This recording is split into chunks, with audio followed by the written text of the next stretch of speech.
सुमित उगे मुगे इन्होंने सवाल पूछा है कि आपने अपने विवेचन में कहा था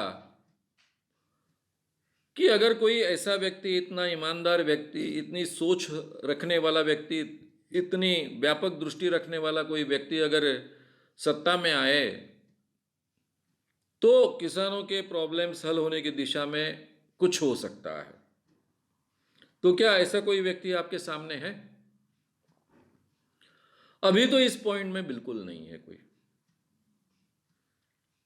और मैं जितना जानता हूं पहले होता भी नहीं है।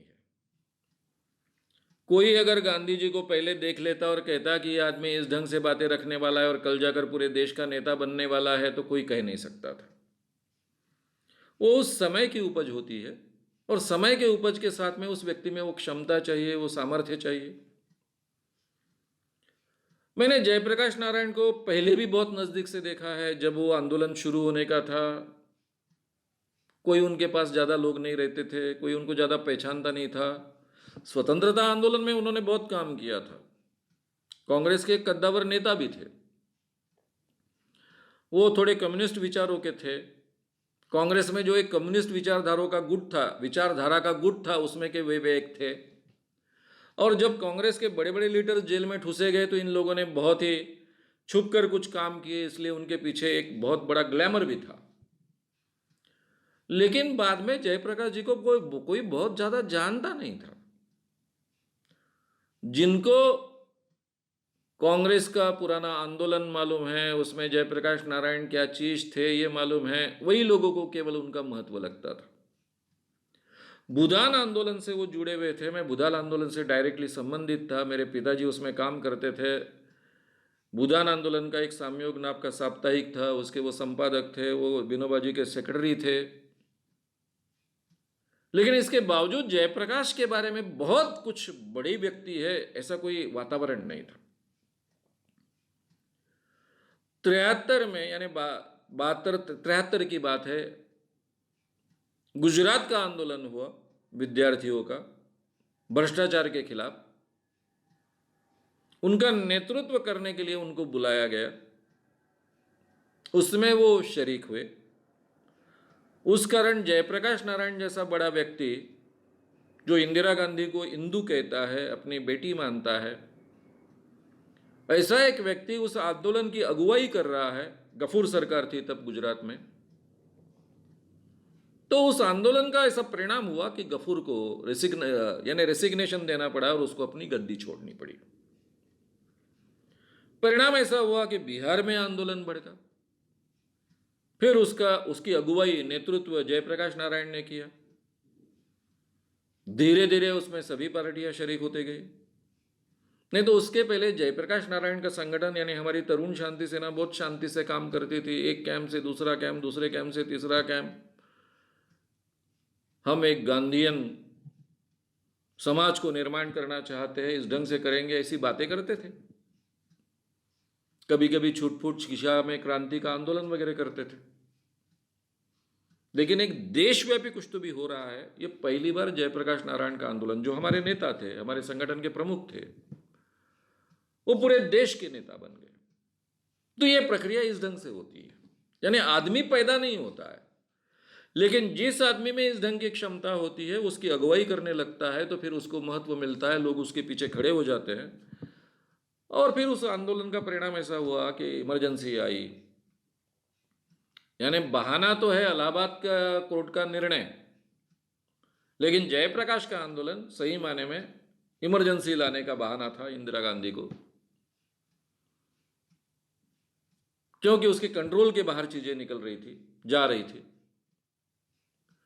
और इसलिए फिर इमरजेंसी हटने के बाद में चुनाव हुआ और लोगों ने इंदिरा गांधी जी, जो बहुत ताकतवर नेता थी, आज तक उनके जैसा ताकतवर नेता भारत में नहीं हुआ। शायद पंडित जवाहरलाल नेहरू तो केवल लोकप्रियता के कारण ताकतवर थे, लेकिन सभी मायने में इंदिरा गांधी उनसे भी ज़्यादा ताकतवर थी। उसको भारतीय जनता ने बड़े पैमाने पर पराभूत किया, उनको डिफीट किया। और फिर जनता गवर्नमेंट की सरकार आई, जिसमें आज के बीजेपी के बड़े नेता भी थे, यानी अटल बिहारी वाजपेयी थे, अडवाणी जी थे, और ये जनता गवर्नमेंट का परिवर्तन ये बहुत बड़े लोक आंदोलन का परिणाम है। तब हमको सही माने में लगता था कि अब ये भ्रष्टाचार वगैरह इस देश से खत्म हो जाएगा, कुछ तो भी क्रांति होएगी। कुछ नहीं हुआ। 2.5 साल में सरकार पड़ी सरकार। और जिन लोगों ने ये सरकार का जिन कारणों से ये सरकार को गिरने के लिए मजबूर किया, खत्म करने के लिए मजबूर किया, उनमें जॉर्ज फर्नांडिस एक थे, मधुलिमय थे, कि आरएसएस के लोग दुहेरी यानी दोनों तरफ निष्ठा रखने वाले लोग हैं, वो आरएसएस के भी सदस्य होते हैं और इधर जनता पार्टी में भी है, तो उन्होंने उससे दूर होना चाहिए। गवर्नमेंट इस कारण गिराई गई और उसके बाद में यही जॉर्ज फर्नांडिस बीजेपी के साथ में उनके मित्र कर सम्मिलित हुए। तो ये पूरा उसका इतिहास है। तो ये चीजें कौन पनपेगा, किस ढंग से नेतृत्व खड़ा होगा और कौन नेता ऐसी क्षमता वाले नेता में से उभर कर आएगा और उसके पीछे लोग खड़े होंगे, ये पहले नहीं कह सकते। अब शरद जोशी जैसा नेता अगर जिंदा होता और उन्होंने जड़ को नहीं छोड़ा होता तो मैं उनका नाम लेता। अब मेरे सामने ऐसा कोई व्यक्ति नहीं है कि जिसका मैं अभी नाम लूं, लेकिन कोई तो भी उभरेगा जिसमें एक क्षमता होगी, इस बात को समझने की क्षमता होगी, लोगों के सामने ये बातें रखने की क्षमता होगी, किसानों को, बेरोजगारों को और मजदूरों को साथ में लेकर चलने की क्षमता होगी। उसका नेतृत्व बड़े पैमाने पर लोग स्वीकारेंगे और फिर उसमें एक शांतिपूर्वक परिवर्तन आ सकेगा। लेकिन ऐसा अगर नहीं हो पाया तो मैंने दूसरा कहा है कि असंतोष का ज्वालामुखी फूटेगा और जब कभी ये ज्वालामुखी फूटेगा तो वो तहस नहस होगा, काफ़ी चीज़ें तहस नहस होगी उसमें। वो गलत तरीका है, ऐसा नहीं होना चाहिए। इसलिए उसको एक चैनलाइज करने वाला, दिमाग वाला और प्रामाणिक नेतृत्व मिले तो शायद उसमें से कुछ पॉजिटिव आउटकम आ जाए। अगर आपको ये वीडियो पसंद आया हो तो उसे ज़रूर लाइक करें, लोगों में ये अवेयरनेस फैलाने में हमारी मदद करें। वीडियो को ज़रूर शेयर भी करें। तो हमारे YouTube चैनल श्याम मानव को विज़िट करें। ऐसे सारे वीडियोस का आनंद लेने के लिए हमारे चैनल को सब्सक्राइब करें। उसके लिए सब्सक्राइब बटन दबाएं। नए वीडियोस का नोटिफिकेशन पाने के लिए बेल आइकन दबाएं।